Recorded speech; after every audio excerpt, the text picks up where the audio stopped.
In October of 1975, Saturday Night Live aired on NBC for the first time. But the sports scene in New York was no laughing matter. In November, Ranger fans were outraged when their beloved goaltender had to play at the Garden in an opposition jersey, just 2 days after he'd been jilted by the home team.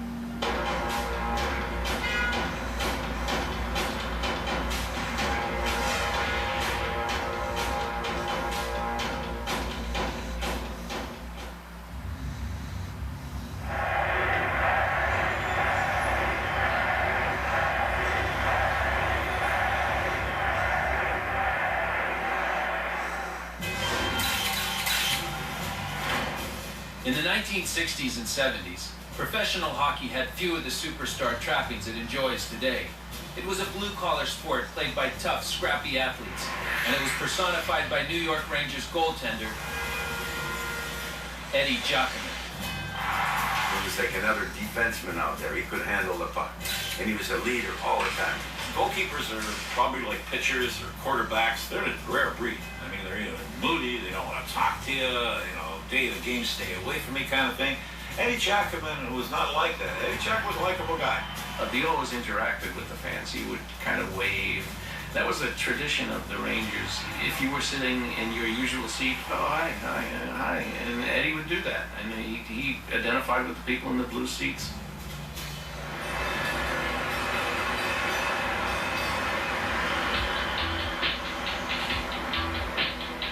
From 1965 to 1975, Eddie anchored the Rangers between the pipes and symbolized their gutsy style of play.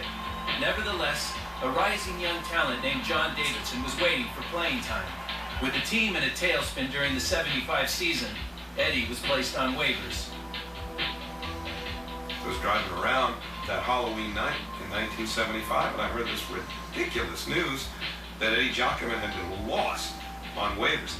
I say to myself, why did they do this to him? Why did they have to get rid of him? Make him finish his career out here?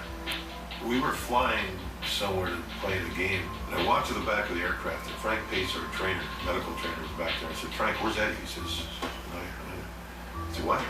Where is he? He's gone. I said, well, where's he gone to? He says, Detroit. They put him on waivers, and Detroit picked him up. It was a big shock. He was our emotional leader, our captain without the C.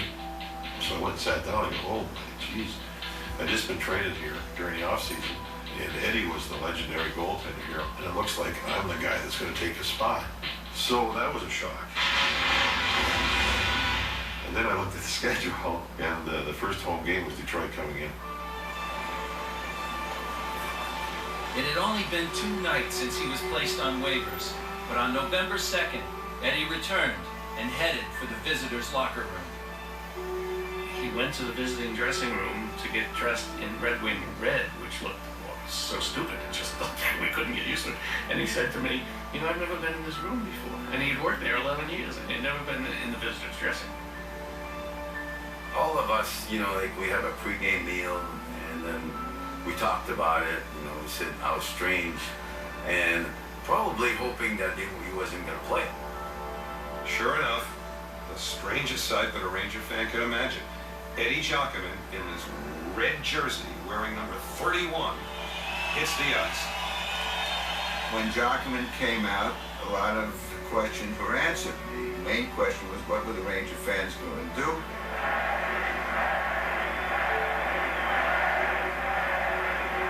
I don't think we stopped chanting Eddie all night. I had never experienced anything of that level in any of my previous games. That's how powerful his relationship was.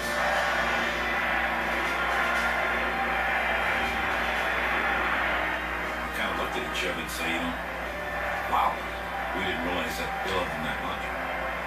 He had his mask off and he was wiping away the tears during the national anthem, and I even got a lump in my throat, and a lot of us had a lot of difficulty playing against him that night. Good save by Giacomin. Every time he made a save, they stand up and cheer, and we're looking at each other on the bench and say, what's going on here? Here you are, your home building, your home fans, and they're booing you. They actually booed me when I scored a goal against Eddie.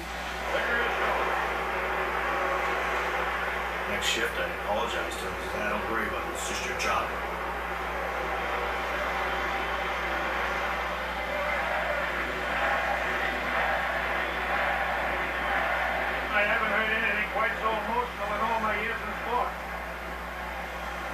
if you're a hockey fan and you love high drama and you have tear ducts, that was beautiful. It's one thing for fans to welcome a former team member back. It's another thing entirely for them to root an opposing team to victory. But that's what they did the night that Eddie returned to Madison Square Garden, leading the Red Wings to a 6-4 win over the Rangers.